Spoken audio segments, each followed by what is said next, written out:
All right, we're here. It's on water. We are here. This is episode 3 of the Stellium Adventures podcast. It is Sunday, June 14th, 2026. First and foremost, I just want to apologize to the audience. I said we were going live yesterday, or that we may have gone live yesterday. Well, we didn't. We did not. We are Sagittarius. We are mutable. We go with the flow. We go with the flow. Things happen and we have to change. We probably won't go live until, we kind of get our structure right. But I really appreciate the audience for rocking with us and continuing to like, share, subscribe, and repost our content. Like, we love you. Yeah. We love you. So, big love. For first time people, this is the Stellium Adventures podcast. My name is Money Marv. I am a software engineer. I'm also a musical artist, energy healer, investor, tax professional, and student of astrology. This is one of my best friends in the world, Josie, aka Raw Ascension. She's a veteran astrologer, energy healer, body worker, raw food specialist. She's a mother. She's a powerful woman, powerful healer, like incredibly intelligent. I've been studying astrology for, how long have you been studying astrology for, Josie? I've been a student of astrology for 23 years. I had my first formal teacher when I was 18. Wow. That's amazing. It's been a compulsion of mine. That's amazing. Do you want to shout out any of your services, or do you have any announcements to make from Raw Ascension? Yeah, if you guys want to learn more about what I do, or just where this show came from, and why we do it, you can check out my Instagram page, raw_ascension, and learn more about me there. I'm really excited to be offering more monthly spaces right now. So anybody that is going through a season of their life where you feel that astrology could be helpful directionally, maybe you're moving, maybe you're planning a career change, and maybe it would be, more impactful to just have more than just one reading. And so those are my monthly clients, and I really enjoy working with people on a more extended capacity because we can really pull some of these things through with the birth chart and with your own intuition and your own discernment, and then we can put some of those things together into application. And sometimes having that other person or that structure or even accountability can really, really help. So that's what I've been super into lately. Amazing. Yes, please book with Josie. Like, if you want a real reading, like that's going to change your life, book with Josie. Like, I have nothing but good things to say. I'm actually due for a reading myself. I need a reading, Josie. I need one. It's a good time. Yeah. There's some juicy-ish going on in the cosmos. Yeah, I feel like that's always true. Yeah. But like, dang, there's a lot right now. So somebody asked me the other day about like getting a reading from you or like from astrologers in general, and they were like, does the reading change? And I said, oh yeah, the reading will change if you get a reading. I got readings every year from astrologers as well. I have to. Sometimes I desperately reach out for emergency reading. What's going on? Yeah, and what they didn't understand was that the reason why the reading changes is because we're not just reading your chart, we're reading your chart against or with relation to the transits that are currently happening, which are always changing. Yes. So, and it may look like I'm texting, but I'm not. I'm actually looking up our chart for the day. Oh yeah, that's good. That's good. Putting it so in front of us. While she does that, I'm going to shout out our sponsors. This show is brought to you by Titus Tax Pros. Yeah, TitusTaxPros.com. Keep more of your own money. This show is also brought to you by Raw Ascension, healing change that lasts forever. I just came up with that slogan for you. I hope that's a good one. I liked that. It was on the fly. Healing change that lasts forever. Yes. That's up to you, though. Like, it's so, like, every day we have to choose, like, it's lifestyle. You know what I'm saying? So, I don't know. That's one of those things. Is it forever? That's up to you. Yeah, that is up to you. What you want out of it. Yeah. So I'm going to do a quick disclaimer. I realize as we get more into these episodes, we're going to be talking about some controversial, polarizing topics. And some people might feel some type of way about it and try to call us out. So I'm going to give this disclaimer. Yes, please. This is my first time doing a disclaimer. Let's see if we do. We're ready. The content presented on this show is intended for entertainment and educational purposes only. The opinions, discussions, and interpretations shared by the hosts are based on our personal experiences, perspectives, and understanding of astrology. Throughout the show, we may generalize, exaggerate, stereotype, or humorously portray zodiac archetypes in ways that are opinionated, biased, and intended for entertainment. Astrology is highly individualized, and no discussion of a sun sign, moon sign, rising sign, transit, or astrological placement should be considered complete or accurate representation of any individual person. For a personalized astrological consultation based on your unique birth chart, please contact Josie, aka Raw Ascension. Any business, investing, financial, tax, or economic topics discussed on this show are for informational and entertainment purposes only and should not be construed as financial, investment, legal, or tax advice. Before making any financial or investment decisions, consult a qualified financial advisor, fiduciary, accountant, or other licensed professional. For tax advice tailored to your specific situation, please contact yours truly, Titus Tax Pros. TitusTaxPros.com. By watching, listening to, or engaging with this content, you acknowledge that you are solely responsible for your own decisions and actions. Most importantly, relax, have fun, keep an open mind, and enjoy the show. Woo! Thank you. Enjoy the ride. It's exciting. So, that was good. That felt good. Yeah, right? That was a good one. It's an important thing. I don't know why. I'm trying to just pull this up right now.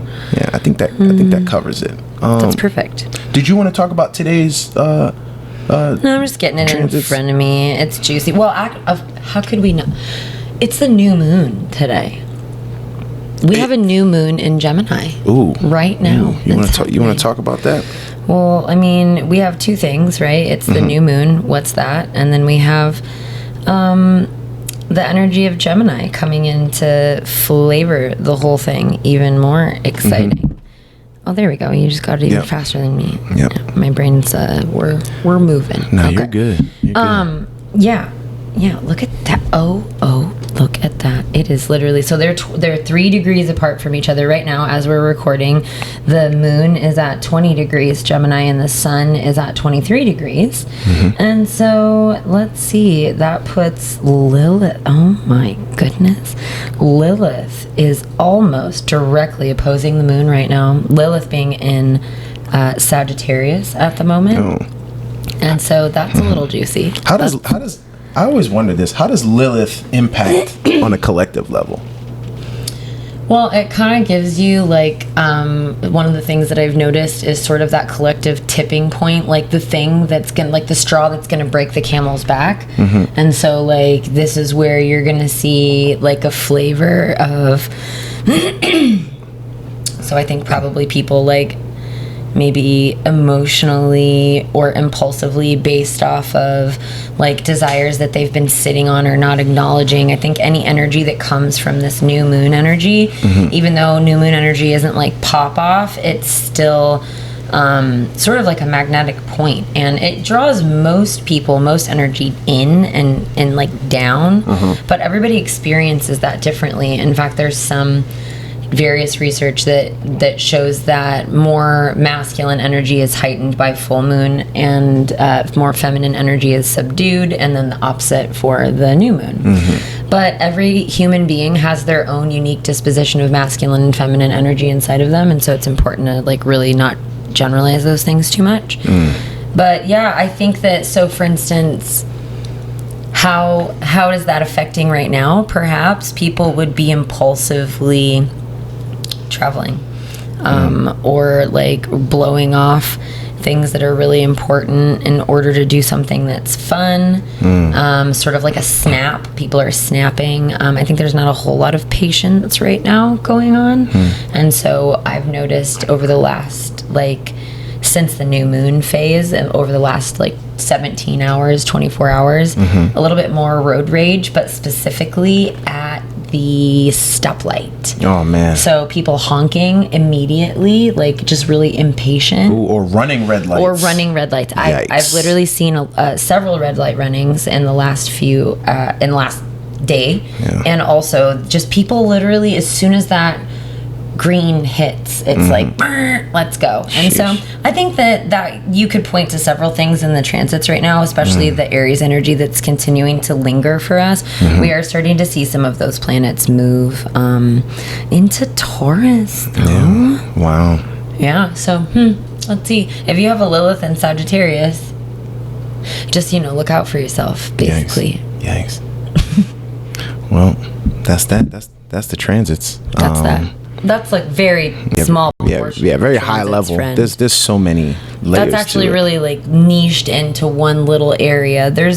I think probably the juiciest thing that's happening, other than the fact that we have a new moon in Gemini that's happening in the 9th house, if you're in the Phoenix Tempe area, I think we have some really great potential in the 10th house right now. So anybody that's budding new businesses or new entrepreneurship, and really think big. This is less like, oh, I'm going to go get a job to, a part-time job to help pay my bills. Like, that's a little bit more routine work. This is more like what you're meant to do on the world stage, because this has got Mercury, we've got Jupiter, and we've got Venus all together up in the 10th house.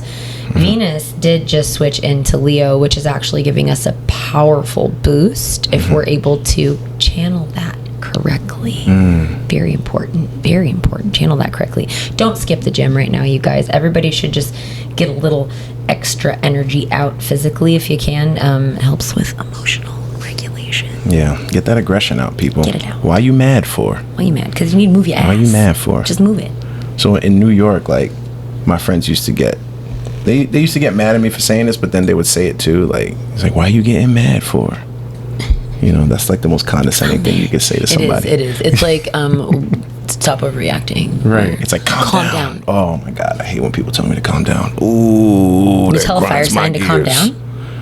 Oh, wait. It's like, I'm already, I wasn't loud enough? Right. I'm already calm. You haven't seen me mad. You didn't know I was calm right now? Right. Wow. You haven't seen me mad. That's the thing. People want to push the boundary because they actually want to see what it looks like when I'm mad. Don't test me. You don't want to test Pisces moon. Pisces moon has just enough for y'all and some for your mama too, so be careful. Oh man. All right. Well, let's get into our first segment here. All right. So thank you, Josie, for that. Let's get into, so I just have a few questions for you about some stuff that I came across this week. Just, in nature, in the ether, talking to people, chatting about astrology, people sharing their charts with me. It's funny when I talk to people about astrology and I tell them about like this podcast and I tell them about you and like everything you've taught me and everything I've learned. They want to share their chart and they want to know like what's up, like what's going on with me, like what's happening. And I found that there's a pattern that is in my chart. It's also in your chart. It's in a few of our good friends' charts, and it was in this person's chart as well. Okay. It is when the nodes, the lunar nodes, are conjunct or very close to your rising and descendant. Right? Yeah. So, do you want to just briefly explain what the nodes are and also what they represent, and then what does it mean when your nodes are conjunct or very close to degree-wise your rising sign and your descendant? Yeah, that is such an important thing to understand about your personal natal chart. Also about any chart that's cast, whether you're using locational astrology or any application of what we're talking about now is Western tropical astrology. And so I'm going to answer that in two parts. First, briefly, what is the North Node and South Node? It's less talked about. We don't hear very much about that. I feel like it's more, the moon sign, the sun sign, the rising sign, and everything is about relationships these days also. Apparently that's like the reason astrology was invented is to figure out our compatibility. Please stop. We got some hot takes on that later, by the way. We do. So basically the North Node is, I see the axis, the North Node and the South Node. What are they? Literal answer, they're data points. Okay, they're data points. We can get into that in another time, but they are not a physical body. They are an equation, essentially, that everybody has in their chart. There's one right now as well. The nodes shift into different signs about every 18 months-ish. The other interesting thing about the nodes, whenever you're looking at them on your birth chart, is that they move backwards. So they move through the signs backwards. Count, like if everything, right, it just moves backwards. Yeah, some would say that they're always in retrograde. Some would say that they're always in retrograde, but they do still retrograde, which actually is a forward motion for them, and they do frequently retrograde, even though they are technically by the other planetary and heavenly bodies, definition. But this is the thing about the node. The node is not definable. It does not have to play along with the same rules as the other planets, and it's not got that same fixed nature. It is fixed, but not to this solar system, so to speak, not to this plane. It can be adjusted. I have come to understand the north and the south node as an axis that represents the time river. It represents the soul's journey and purpose through not just this lifetime, but the south node being where you've come from, what you've developed to the point of grandiose. Now this once bountiful harvest of all of the characteristics and all of the qualities of your south node you once wore in former lifetimes, as a badge of honor. This was your accomplishment. You did the thing, and this is the proof. Now you get the trophy. Well, then you cycle back through, right? You come and you land in this new lifetime. And I will say just briefly that it is my current perspective of the natal birth chart that we are not victims of our own astrology. I really do see that we created that I think the easiest way to say it in our language is in God state, between what we consider the lifetimes, where it seems that we have access to the full time river, and then we can pick out the strings that we need to work on based off of the south node, representing all of where we've come from and all of what we've accomplished and integrated into basically our solid form.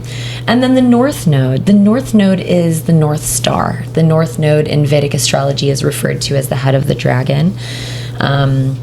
This is what you will drive towards at all costs.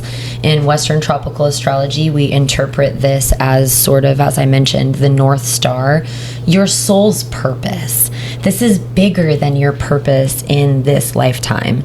Certainly, your purpose in this lifetime is represented in your chart, and you gave yourself all the information that you need to truly align yourself with that. But that purpose in and of itself seems to be aligned with a greater trajectory that the soul has been on through the lifetimes, constantly coming back to this God state where it can kind of reacclimate and figure out, let's see, based off of the last lifetime and my wins and my fails, which, that's highly perspective based to our own experience.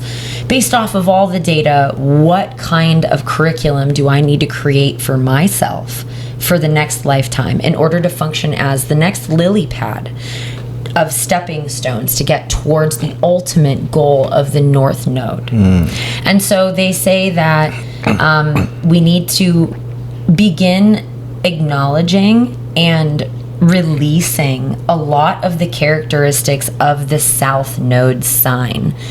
And then the area of life, the house that South Node is in, it also shows you an area of life that you have talents, that you're comfortable, that you're established, but there's no need to book travel plans. You're a local. It's time to go somewhere else. And that is the journey from the South Node to the North Node, where we take only what we need. We leave behind some treasured things, some really treasured things. But that is the journey of just taking what we need as it applies to our current journey towards our future mission and purpose. So hopefully that gives you a little bit of information. The North Node, I will say, the North Node is really... I noticed a little bit of a divide between how the North Node and South Node are spoken about by Vedic astrologers, and I would love to hear from you guys. I get a Vedic reading every year. I need it to keep me in line. But I'd love to hear from you guys about how you use this important data in the charts that you cast. But for me, I've also come to see that in Western tropical astrology, we tend to generalize a lot, but also the North Node as just, again, that North Star, like the direction that we're headed. But what I have learned from just being exposed to the Vedic system and just my teachers and reading is that we should be really aware that how the North Node is aspecting, and this is where we get into the question of how does that affect, how does now that north and south node energy that we just described, how is that affected? Is it affected whenever it's lined up with the axis of the ascendant descendant, which is that straight line, the horizon line going through everyone's chart? You all have it. And so, yes, it does. It seems that, you know, there's no, people will ask me, they'll say, did I pick a hard lifetime for myself or something along those lines? And, you know, it really sometimes most likely, but oftentimes, ironically, the people who ask me that question are not one of those people. I don't know why, but the people who I would say have chosen a really productive and really, you know, important lifetime, they don't fucking ask those questions. Like, they know. They know, and almost they don't even want to hear me say it because like they know. But then there are some people who are on what I call a cruise, right? And this is not any less valuable, this is not any less important, this is not an NPC, this is just somebody whose north node south node axis, right? The axis of that, they're always exactly apart from each other. They're lined up to the degree, north node south node, exactly opposing each other.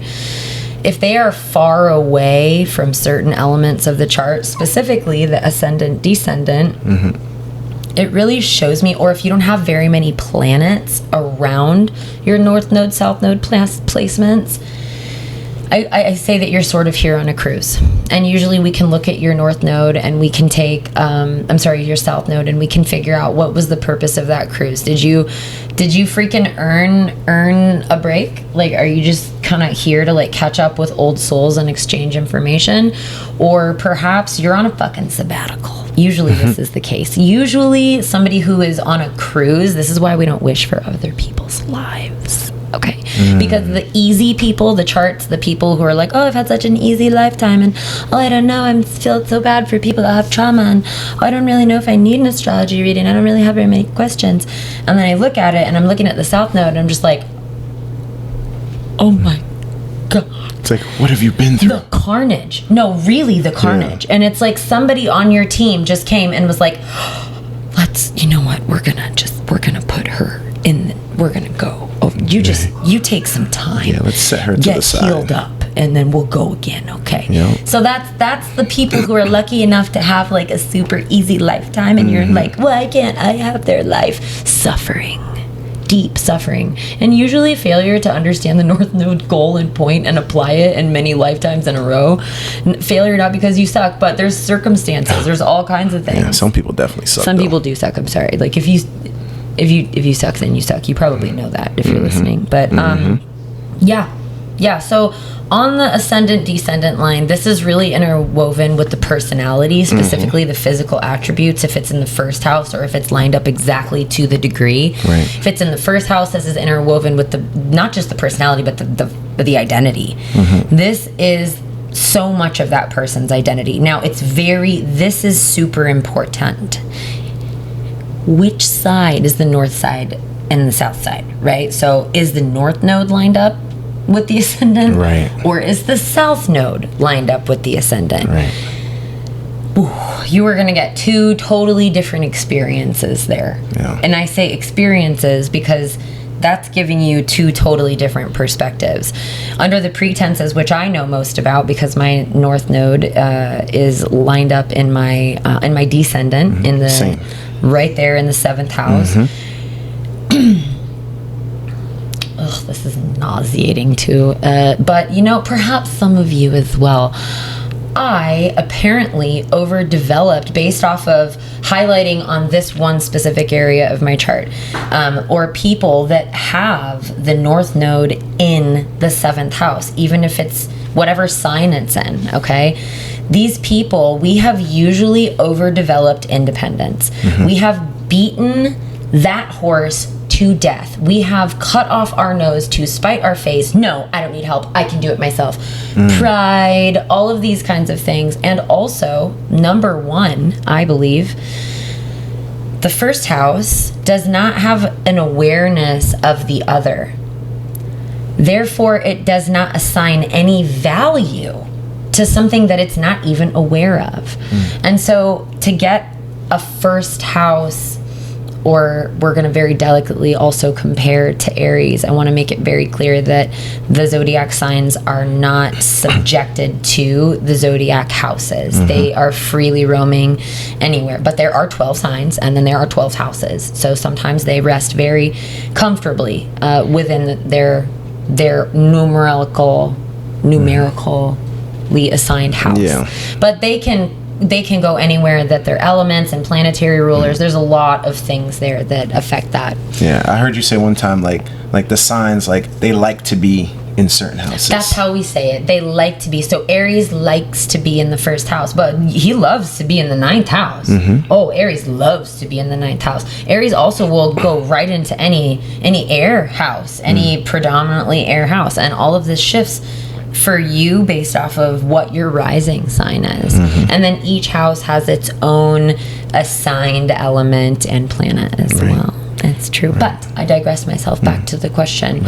And to wrap up that question, really, this is showing that you're ready to be more aware of other people and their value, and how combining, this is like cross-pollinating, this is, how beneficial that can be. Because the 7th house is the first house.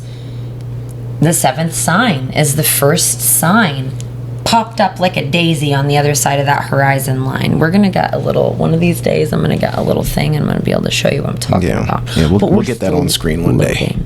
And so, honestly, it is the first time in the zodiacal wheel that we really have the opportunity to be aware of the other energy. So it would appear, my friend, that we are here to learn the value of compromise and the ways that we win when we relinquish part of our power or part of our ideas, and we allow others to put their ideas in. We then see how that bears more fruit.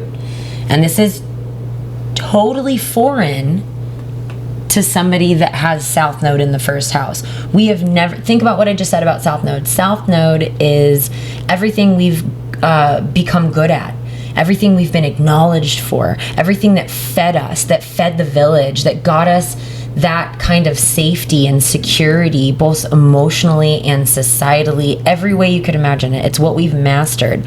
But it's almost to the point of nauseum. Like we've eaten so much of our favorite food that now we don't want to look at it for a week. That's kind of how I get myself to understand the South Node energy of, like, you have a comfort food and you went on a binge and you went to that restaurant every single day this week. Well, now you don't want to touch that food for like a while. And that's what's happening with the South Node. The South Node is like, I have eaten Chinese food for the last 2 decades. So I'm not even going to put myself in an environment where I can smell that. I'm going to go somewhere totally different. In fact, let's go exactly opposite of that. And that's the North Node. That's the North Node. Yeah. So. Hot take, the worst North Node house combination is Capricorn North Node in the 7th house. Hot take. Ouch. I'm gonna take that a little further and say hot take, the most challenging, not worst, but most challenging. Some of the most challenging placements to deal with the South Node involve where it is and what planets are close by, because especially if you have your moon close to your South Node, this is especially relevant for you. You really are brave. You chose to be brave in this lifetime, and you are brave because you do have to go against a certain amount of your emotional security and sense of safety in order to leave behind some of that South Node that is literally and actually choking out your own growth forward. So that is, I always have a lot of respect for people who chose that placement for themselves, because that takes a lot of effort, and you have to really be willing to be unhappy. In a way, go against your natural urge for comfort and kind of like know that it is now, what's comfortable is now self-sabotaging. And so it's like, really, I make up that you're developing resilience and you're developing resolve and determination and belief in yourself that you can do hard things. And it's amazing how once you accept that kind of thing, how that harshness melts away a little bit. This is where I believe our application of free will comes into play. We cannot change if our moon is near our south node, or if our Venus is near our south node, or one of these other things that make it a little bit harder to integrate out of those characteristics. But what we can do, and what we all do, whether or not we realize we're doing it, is we apply our free will by deciding what we're going to do about it. Are we going to cry about it? You probably should if you want, but like, what are you going to do after that? You know, and that's totally up to you. It's amazing. Free will is a damn thing. Remember? It is a damn thing. It's just what people do with it is, it's amazing.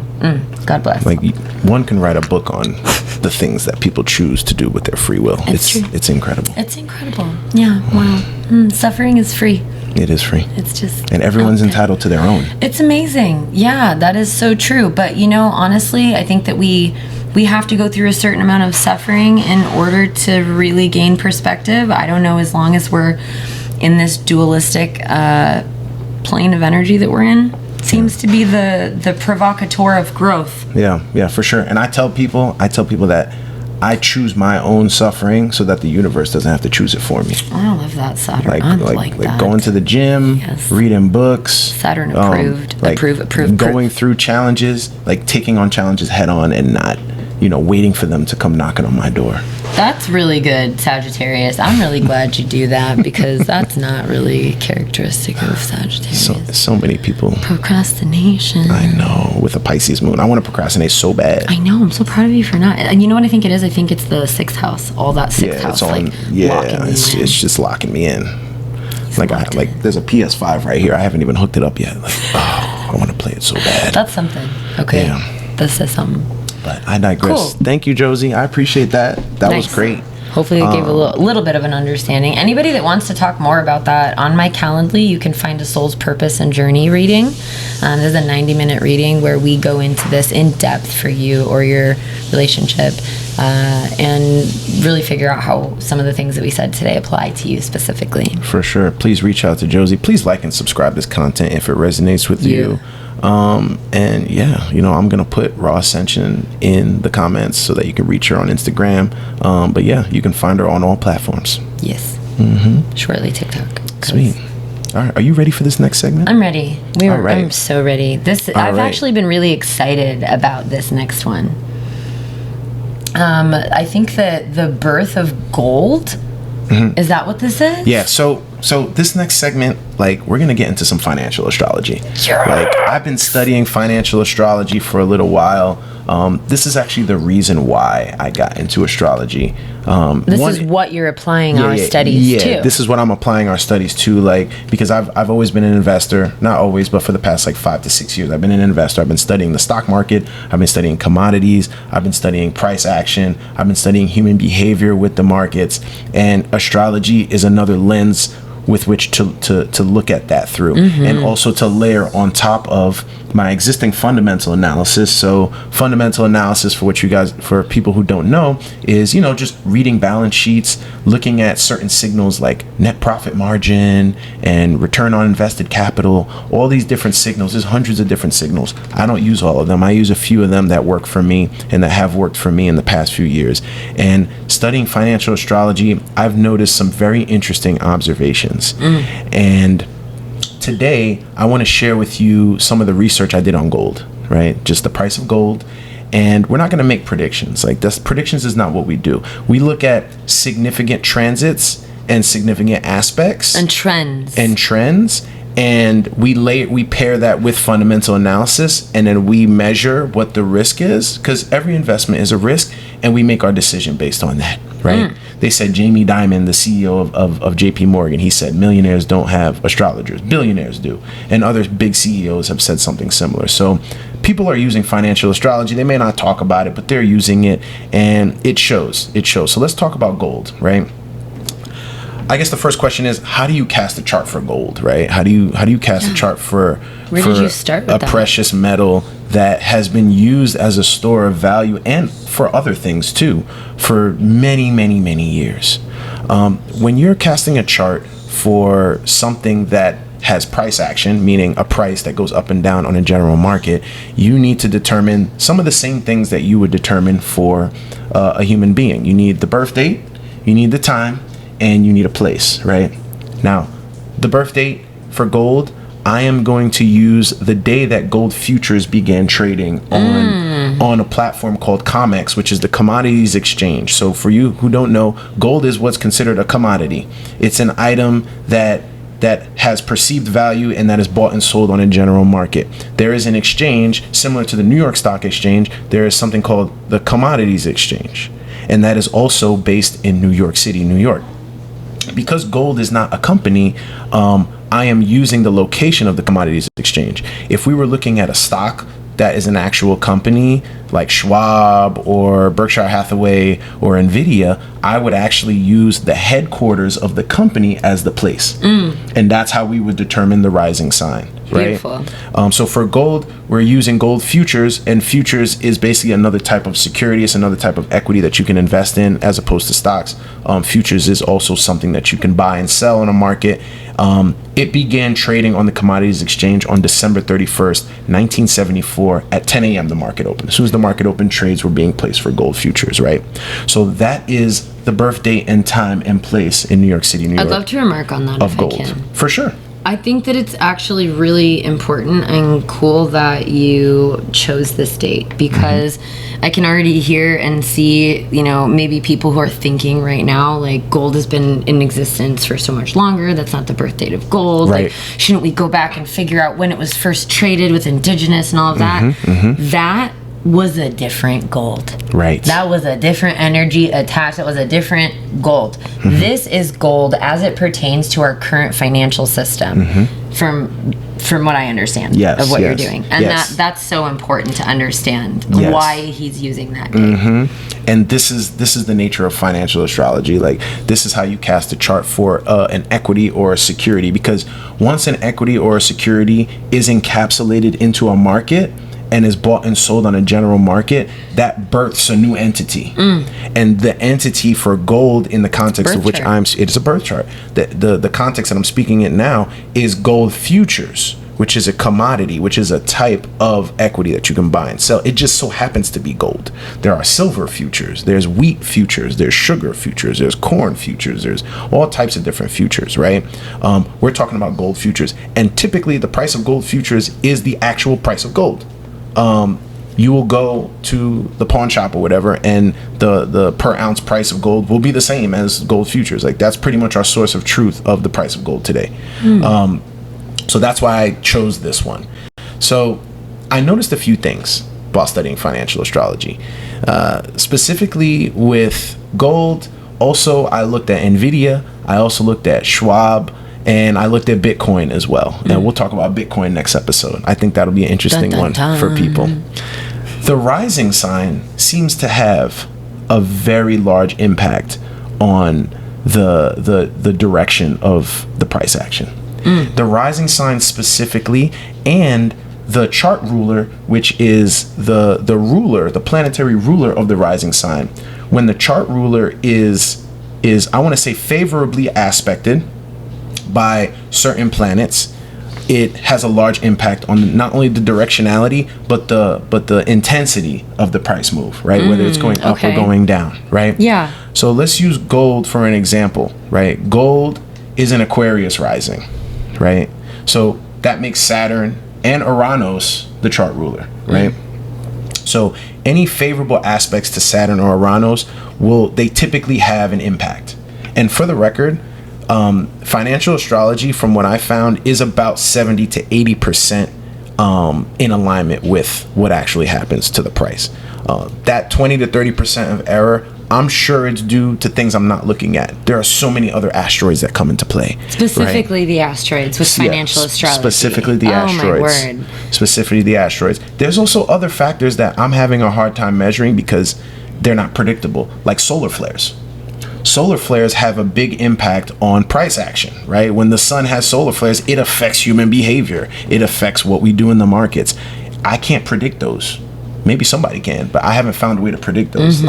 We can look back and see that when these solar flares happened, these crazy market events have happened. We can look back and see, but to actually predict when the next solar flare is going to happen is very hard. So it's like Schumann resonance. It's really challenging. I'm sure that if we zoom all the way out and examine this on a greater pattern scale, right, that we would probably, and perhaps someone has, if any of you have heard of anything, right, dial us in. Yeah, if anybody's like a solar flare expert, please comment, please message us, let me know. And how to sort of apply that with the Western tropical system, that would be super cool. We'd love to talk to you. Right. Another thing I want to bring up with financial astrology, and I'll use gold as an example, is significant degrees. So I'm sure this is true in traditional Western tropical, even Vedic astrology as well. But in the context of financial astrology, when you cast a chart for a security or an equity, there are certain degrees that are very significant that when aspected favorably or unfavorably, it causes a price move. In the case of gold is a 27 degree Aquarius rising. Gold also has a Capricorn sun of 9 degrees, right? And it also has a Saturn. Remember, Saturn is the chart ruler in Pisces at 15 degrees. Wow. Right? So the common denominator across those is that, and the midheaven is 12 degrees Sagittarius. The midheaven also has impacts, but we'll talk about that at another time. But I want to point out that these numbers are all divisible by 3. That is fascinating. Why is that significant? I found that when there are favorable aspects to the chart ruling planets and also to Venus, the planet of law of attraction, abundance, right? Some would even say wealth to a certain extent, right? Yeah. At least your flow with wealth. Right. How does it flow to and from you? Right. When there are favorable aspects to the main planets of gold that are divisible by 3, and when those aspects are divisible by 3, I saw a lot of price action. That's interesting. So I like how you said that price action. It's a stimulation. Right. It shows that there's some cause and effect occurring. Right. And I can't wait for you to continue your studies. Oh man, yeah, I'm studying this every day, and I'm going to go extra hard on this now that we're doing this podcast because I want to share more findings with you guys. Look out, y'all. Because the thing about financial astrology is you can make money both ways, right? Just as you see that favorable aspects to these things causes the price to increase or correlates with price increase, unfavorable aspects correlate with price decreases. Squares, right? So when I say favorable and unfavorable, I'm talking about trines, right? Trine, which is 120 degrees, that's a favorable aspect. Semi-sextile, which is 30 degrees, right? And I even found one case where it was exactly 27 degrees semi-sextile, and we saw a price increase. How do you feel about the conjunction? The conjunction as well is favorable. The conjunction is favorable when paired with other favorable aspects. The conjunction is more of an intensifier. Okay. And I want to highlight something that you highlighted earlier when we were talking about this, because this is literally just like what we talk about all the time. Right. That I thought was really important, really important, because you're going to hear us drive home on this podcast, and if you've ever talked to me in person, there's no good or bad, positive or negative, dark or light, is all perspective in most of what I've seen, because you can take a harsh, challenging placement like a square, and that actually becomes the thing that usually hot take, if you have lots of squares in your chart, then you really have a lot of capacity to reach your North Node goals, for instance. But in this case, no, it's black and white. In financial astrology, what Marvin has explained to me is that it is good or bad. It is favorable or unfavorable, I think, is the terminology we're using. So that's important for me to keep in mind, for everyone to keep in mind as we kind of jump back and forth through this podcast, because we're always going to talk about both financial astrology, mundane, all the things. Yeah. That's really good to know. Yeah. So the overall thesis of this is, for price events, I see the same story. Aquarius and its rulers, degrees divisible by 3. The nodes also are very directional. We just talked about the nodes as kind of pointing to like the direction of your soul's journey. In financial astrology, it impacts the direction of the price, which is actually really interesting. That means if it's going up or if it's going down. Right. Got it. It impacts that. Mars, right? Mars is, the ruler, is the ruler of Aries, right? It represents passion. It's a fire sign. Yes. In financial astrology, it represents intensity. Okay. So if we have favorable, which could be good or bad. it could be good or bad. Okay. So if we have favorable aspects to chart ruler and asteroids like Vesta, which is the it's the investor's asteroid. Vesta is like a seasoning. Vesta is like, it will season whatever dish you're on. So if we have an unfavorable aspect group, which is what I call it, and Vesta is in alignment, or it has a harmonious aspect, then it will cause even more intensity. Wow. It will cause even more intensity. So I like to look at Vesta. I like to look at Chiron. I like to look at Pallas as well. Pallas seems to have some kind of impact. Can I ask you a quick question? What about what predicts volatility most? Volatility, the highest correlation with volatility is Uranus. Okay. And the chart ruler. Yep. Yeah. In the case of gold, those are one and the same, because the chart ruler is Uranus and Saturn. So when something with Uranus gets aspected, we get big volatility. Okay. Very cool. So let's go into some examples. I'll do two examples. So we had a rally January 16th, right? January 16th to January 29th, the price of gold went from $4,595 to $5,355. This was a clean rally. It happened for a long time. Shout out to you if you got in on this, if you invested in GLD or you bought gold during this time. Like, good job, great job. What did we see?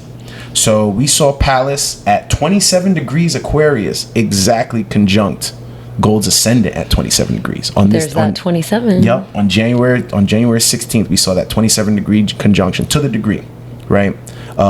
This represents the rising sign, and it was dead on. Saturn also had some interesting aspects. So transiting Saturn was at 27 degrees Pisces. 27 degrees Pisces, right? There's that 27 again, right? And it was semi-sextile, so 30 degrees exactly from gold's rising at 27 degrees Aquarius. Now, semi-sextile in financial astrology seems to indicate a window of opportunity. So it doesn't have to have an impact, but if something significant is semi-sextile, the rising or one of the other impact planets, which are like the inner planets and the moon as well, then that presents a window of opportunity. Something big, really big can happen. And this was a big run. Like this was the biggest gold run of 2026. Wow. And it was exactly 27 degrees semi-sextile. Saturn, the chart ruler, right? That same Saturn, transiting Saturn, also was trining gold's natal Saturn at the same time. Which is a harmonious, favorable. Right. Which is a harmonious, favorable aspect, right? So let's look at. So we had a bunch of divisible by threes. So gold's rising divisible by 3. Gold's sun, 9 degrees Capricorn, divisible by 3. The transiting midheaven was 27 degrees Sagittarius on this day. There's that 27 again. Especially at the midheaven. That's very telling. Yep. And gold's midheaven is 12 degrees Sagittarius, right? Which is also divisible by 3. Right?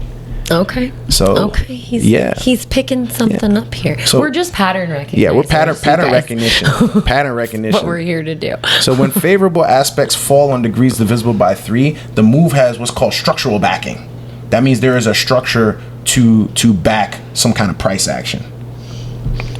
This is huge information if you're watching this. Yeah, this is pretty incredible. If you're watching gold and learning how to apply this, what I'm understanding from you just listening to you is how learning how to apply this ideology or ask someone to apply it for you, you would be able to really learn a lot. Right. Oh my goodness.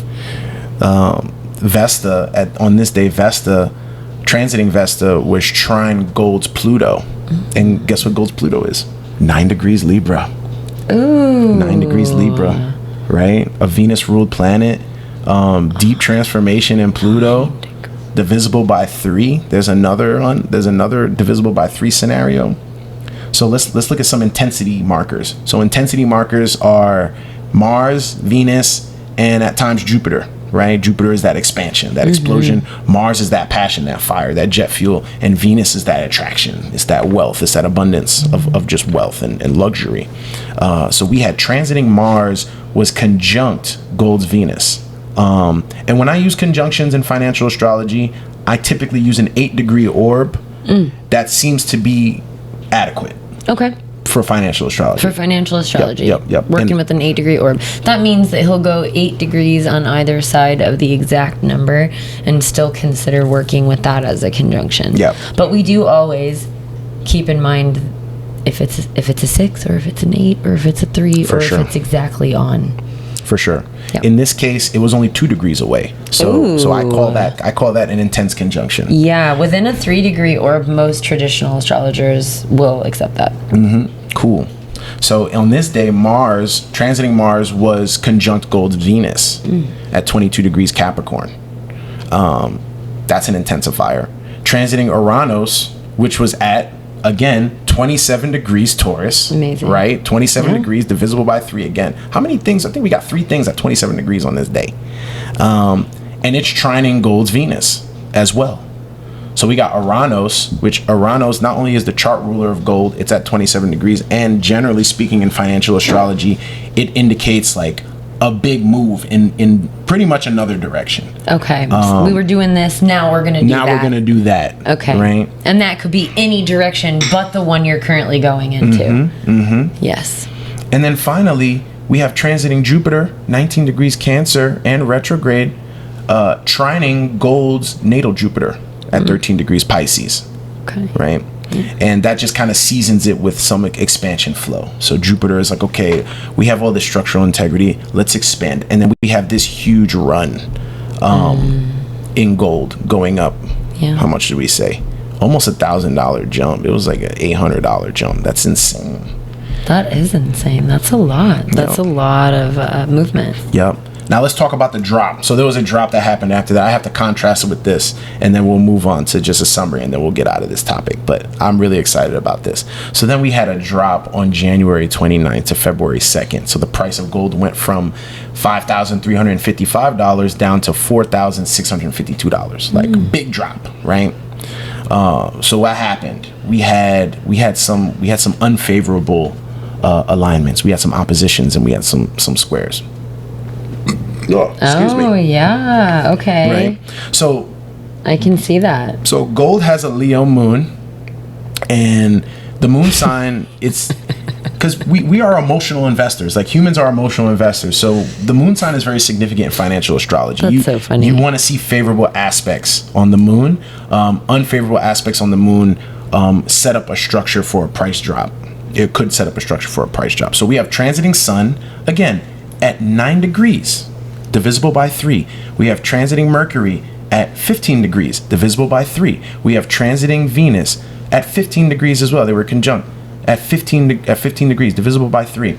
And we have transiting Mars, which was at 4 degrees.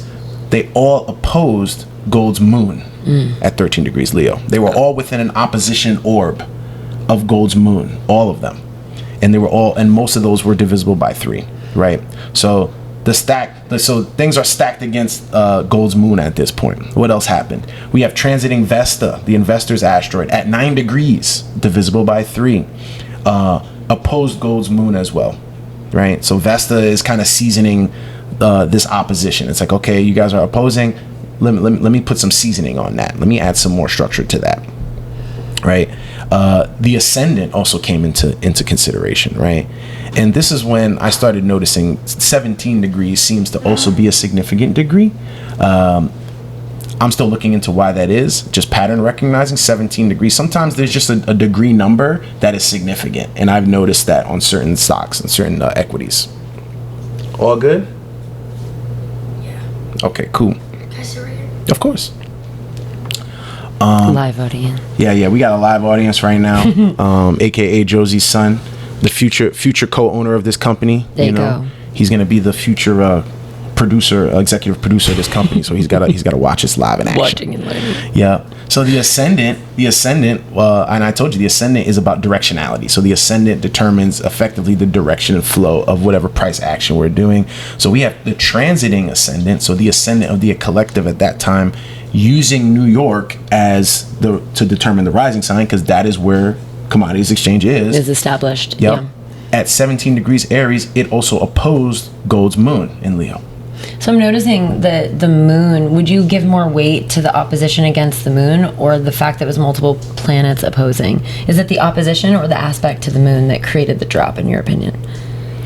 Can you ask that one more time? So would you say that it's the amount of planets opposing the moon that created more of the drop, or it's just the moon itself being aspected that way? I think it's the amount of planets aspecting the moon in that way, right?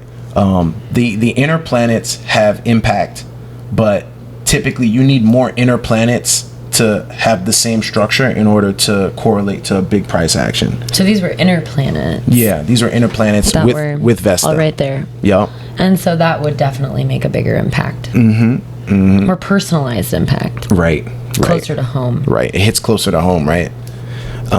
So that was another factor. We had the ascendant opposing the moon within that 8-degree orb, right? That's fascinating, Marvin. Thank you.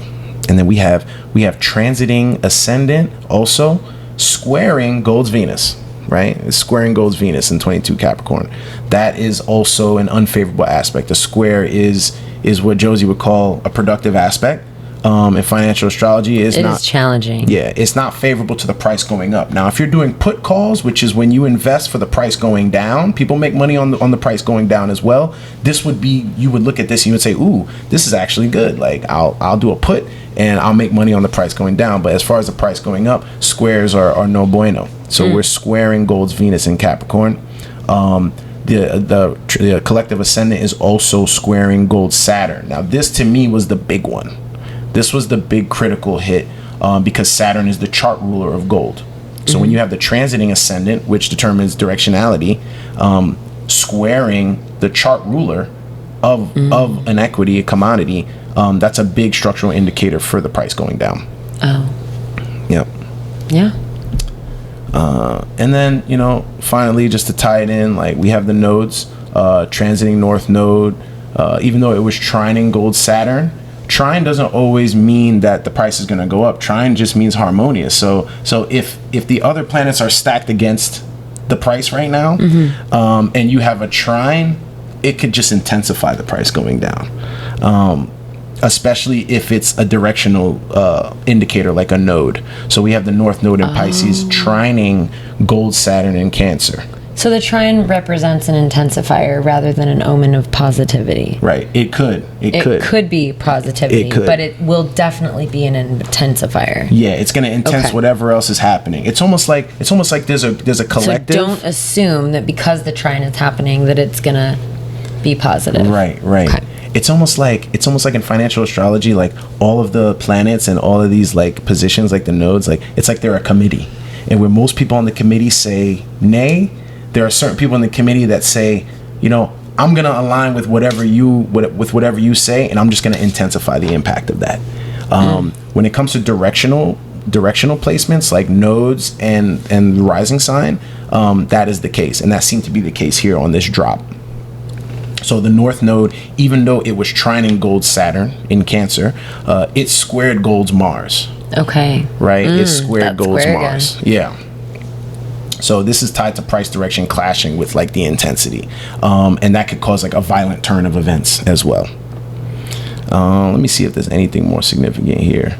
That's good. That was good information. Yeah, no, that's good. I'd love to maybe come back to gold, maybe this chart, check in on it every once in a while if you notice anything popping off. Yeah. So call it out. Yeah, so I think that's good for today. There's a lot more that I have. There's some more 27-degree stuff that I found.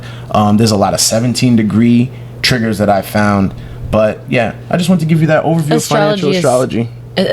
Thank you, Marvin, because astrology is so robust and financial astrology is no exception. The ways that you can continue to digest, break this down, and apply it are limitless. Right. I've done this with my own businesses over the last 12 years.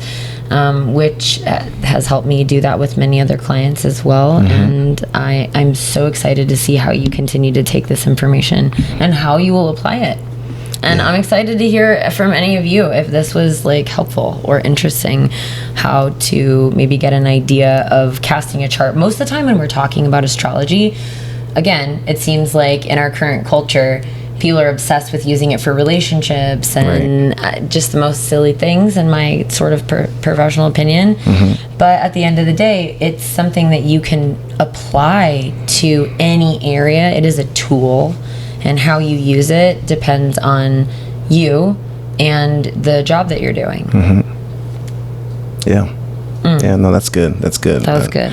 And for the record, there are many books on financial astrology, and I've read a few, but there are things that you will find by doing direct observation, which is what I'm doing. Like number one, like I haven't source of learning. I haven't found anything in the literature so far that indicates the ascendant being as significant as I find it to be, just by observing the impact that the ascendant and the chart ruler has on the price, at least in this day and age. And it's also possible that, 100 years ago or 50 years ago or 200 years ago, there were different planets and different placements that had a different impact because of the way civilization was structured and set up. To that, I will let you know that 200 years ago, if we were sitting here, obviously not filming a podcast, but we wouldn't really even be talking about the sun sign. Right. The ascendant, the rising sign, was perhaps the most important indicator and the thing that was used and pointed to first in often cases. But we also have to understand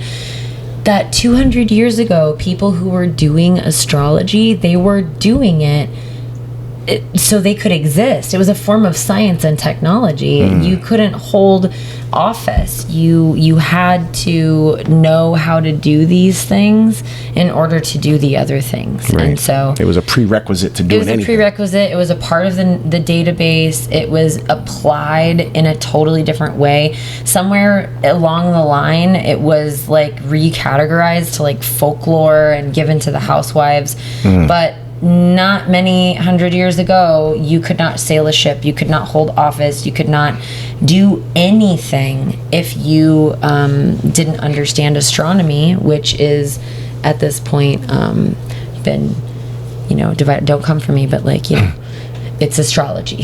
Astrology, astronomy. Astrology is just taking the data of astronomy and applying it, like transposing it over in Western tropical astrology's case, the zodiacal wheel. But there are lots of different examples of how that happens in different forms of astrology across the world. Oh, you're going to make people mad with that one. I know. The astronomers. They're coming for you. I always like to say, Marvin, you know what I like to say, that astrologers are friends with astronomers. Astronomers are not friends with astrologers. Damn, they don't fuck with us. They don't fuck with us, but we love you. No, we love you. We definitely do. We're so into space. We're so into you. We think you're so cool, and we just want you to be friends with us, please.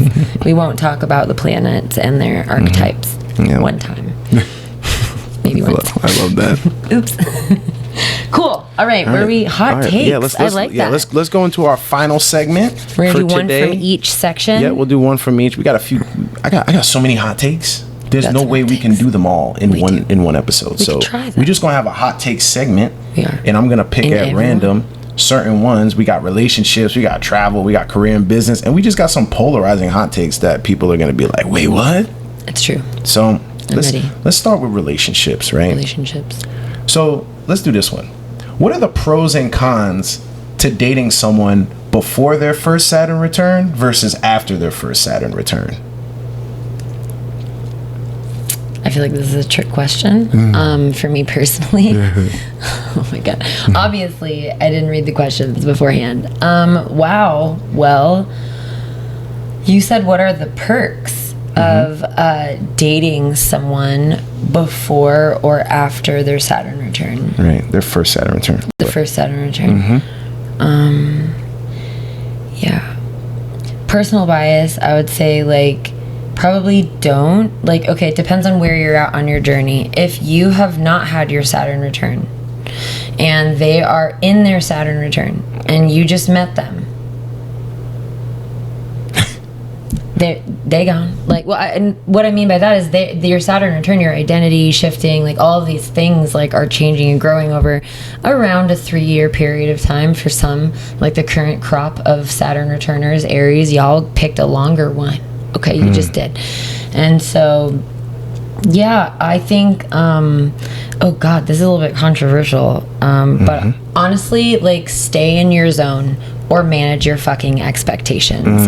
If you have not had your Saturn return and they have, a lot of the things that you're attracted to about them are probably getting ready to disappear and change. And they are getting ready to reprioritize things that are very different from what you guys probably initially have in common. And that's going to happen really fast. And probably if that person is Saturn returning and you are younger than them, you are either coming up on, experiencing, or right on the heels of your Jupiter return.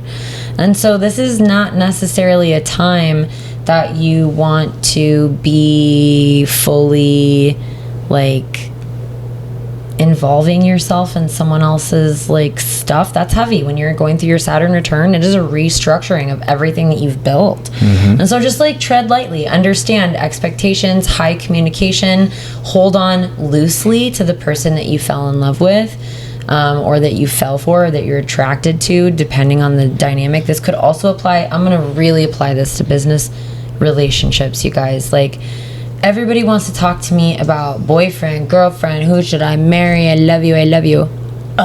What about other relationship dynamics, right? So like your business partner, the people that you share your home with, if you have roommates, or there's so many different dynamics of relationships throughout our coworkers, you know, employees, people that we hire, where we get hired. And this is more robust, I guess, of a way to apply this technology. If you are in your Saturn return and, you know, don't probably like get super serious with someone in terms of like making long-term plans. If you were like already in a relationship before your Saturn return, you know, it's time to understand that what is your identity outside of that relationship, you know, and asking for some flexibility or some understanding, communication during that time. If you have already had your Saturn return, stop fucking around with these kids. Okay? Yo, I'm telling you. Just stop fucking doing that. Don't do that. You know what? Let them have their Saturn return in peace. You are not their mama. You are not their guide through their Saturn return. Just like, don't, like, you could be emotional support. You could be there. You could get down. But again, manage expectations. If you have already had your Saturn return and this person has not had their Saturn return, or they're going through their Saturn return, hold on loosely. Because again, the same way, the first thing that I said, everything that you are probably attracted to about them is likely in the process of being broken down and reassimilated. So don't get your own feelings hurt. Don't do that. Yeah. If you already had your Saturn return, tread lightly if you mess with somebody that hasn't had their Saturn return. Like, just like your world was probably turned upside down and everything shifted, it's gonna happen for them. Yeah, it's gonna happen for them. And this isn't to doom and like, oh, Saturn. It kind of is intense, right? But it depends on how it's aspected in your chart. What kind of relationship you have with Saturn depends on your chart specifically. That being said, Saturn is the archetype of Saturn. And Saturn definitely represents in anyone's chart karma, alignment. I personally see Saturn as an agent of the North and South Node. The North and South Node have given Saturn the manifest of what you planned for yourself in this lifetime. And so when you're going through your Saturn returns, this is Saturn coming and saying, all right, show me what you've done. Right. And then comparing that to what the soul's desire and plans were for this lifetime. And if there's any discrepancies, there's usually a burn down, you know. Yeah. And he wants you to light the fire yourself. Nice. Yeah. Nice. So that's that one. That's Relationships. good. Yeah, please. If you're going through your Saturn return right now, please comment and tell us. You're gonna be okay. Tell us what you're going through. I want to know. I want to see it. Like, what happened? You know, there's times when you could be in a relationship and your Saturn return event is a breakup. Especially if your Saturn is in the 7th house. Oof. Really understand specifically this question. If your Saturn is in the 7th house or your partner's Saturn is in the 7th house, honorable mention for first house placements. But this is another situation where very likely a relationship is not going to survive the Saturn return. I'm sorry. No. If it was happening before the Saturn return and their South Node is in, or I'm sorry, their Saturn is in the 7th house, it is very unlikely that established relationship will make it out of that. Really, the relationship would have to disassemble and reassemble along with the identity of that person, especially in the current group, because Aries' Saturn return seems to be a lot about the identity and personal definition of success. Yeah. I love it. I love that. That's a clip. That's multiple clips. Sweet. All right, let's move on to travel. This one might be a little lighter, a little quicker. We'll see. So what sign or signs are most likely to leave everything behind and start over? Yeah, Aquarius. Sagittarius, obviously. And that includes people that are like, I'm just going to quit my job and just live on the street because I don't feel like working. And that would be Pisces. I'm sorry. Also, yeah, Pisces is like a big giver-upper. Sorry, Pisces, I love you, and I understand why you have to do it. Probably you didn't set a good emotional boundary with yourself, and you crossed your own boundary, and now you've gotten yourself into a situation that's actually unhealthy and dangerous for you. So you have to back out. Yikes. So we got Aquarius. You said Aquarius. You said Aquarius, Sagittarius, and Pisces. And Pisces, yeah, because they gonna expand. Yeah. They're gone. They're gonna go. I mean, honorable mention for like Gemini, because I feel like Gemini is planning that from the beginning. Right. But we know them. We know that's what they're doing. Yep. Please see episode 2 for the roast of Gemini. Oh my God, you guys. You guys asked us to do that, by the way. I just want everyone to know we took a poll. You actually did ask for what we did. Yeah. Apparently you liked it, if my DMs are any indication. Yeah. It was a good time. It was a great time. We'll do it again someday. Yeah. So let's go to career and business. What sign is most likely to quit without a backup plan? Like, he's like, I'm done with this job. I'm fed up. And they just quit on the spot. They ain't got no backup job. They didn't even put out their resume. They just quit. And they're like, I'll figure it out later. I'm going to go straight for the brothers' fire signs of Leo and Aries. Aries would probably be less likely to do that, even though they're the most impulsive and like hot-headed, so to speak. I think that they still really care about their long-term success, and so they would probably think about that. Leo is going to make an emotional decision every time and blow it up. And so that is that. I would also say, you said job, okay? Right. So like, nobody works less than Pisces. Like, nobody, I don't know how to explain this. Like, Pisces will quit their job. This is from experience and as HR, talent acquisition and development, for like a decade. And I have a very hard time putting strong Pisces placements in jobs that I can't handle turnover in roles that I can't handle turnover in, because they will legit wake up one day and do deep soul work, searching deep inside of themselves. They wake up and they go, I can't do this anymore. Exactly what I just said, that likely it was a job you never should have been in the first place, doing something that you really hate doing, but you're just good at it. So they'll bounce based off of emotions. Yeah. No plan. Yep. All right. That's good. Let's talk about something a little bit more juicy. Polarizing to close us out. I like that. All right. A little hot take. So, and I know this is all subjective, right? It is. It's subjective. See the disclaimer, people. Disclaimer. Shit. Which zodiac sign is the hardest zodiac sign to date?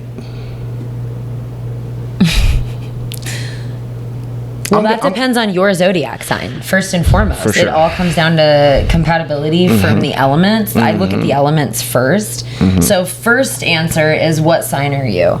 I'm going to answer this 2 ways. I'm going to give you, if you're an earth sign, the most difficult sign to date is going to be a fire sign. Okay? Just like make sure you really got that love deep, because you're going to have to really go outside of your natural way of being in order to meet that person in the other space. Same thing for the fire signs and the earth signs. Like, just come on. I would say also earth and air. Earth and air. This is going to be a little bit like, what are we doing together? How do we work together? Right? And then definitely water and fire. This is a challenge. And water and air. This is a challenge. So truthfully, the earth signs and the water signs really belong together, and the fire signs and the air signs belong together. Sorry, just come for me. It has to show up in your chart somewhere, or there's going to be a lot of friction. Yeah, so looking at it from like an elemental perspective, I think that makes a lot of sense. In the comments, tell me, what is the hardest sign to date and why? Let us know. It might, Marvin, from a real general perspective, it might be Sagittarius. Yeah. Also known as Sagittarius. Yeah, and I think, we're the hardest to date. You know, we're too ambitious, y'all. We're too ambitious. Honorable mention for the sister sign of Gemini, because like you're actually dating two people, right? Because everything that Gemini says, there's like another, like whatever they say, even if it's true, there's another truth. And so that is challenging. That can be challenging in certain cases. But I think that was juicy. Yeah, no, that was good. I like that. And I'm just going to say one more time, Virgo is the hardest sign to date. All right, I'm done. Sorry, Virgo. Virgo and Sagittarius, you are a handful, okay? Just know that. But you're worth it, so stay cute, okay? All right. Josie, do you have any parting shots before we close out the show today? No, I just love being here with you guys, and I love doing this. This is just what we do all the time, and now we're just, I guess, doing it with you guys. And so we are going to get to the point where we're doing this live, and I look forward to that actually more. Yes, 100%. Thank you so much. If you watched the whole show, or if this is just a clip, we appreciate you. Please like, subscribe, and share this with all your friends if you're interested in astrology. If you're looking for, again, a life-changing reading, please hit up my homegirl Josie, aka Raw Ascension, on all platforms. The information will be in the comments. And have a great day. Yeah. Signing out. Stellium Adventures. Peace Raw and love. Ascension. Stellium Adventures. Money Marv. Brought to you by Money Marv. TitusTaxPros.com. Brought to you by Titus Tax Pros. TitusTaxPros.com. TitusTaxPros.com.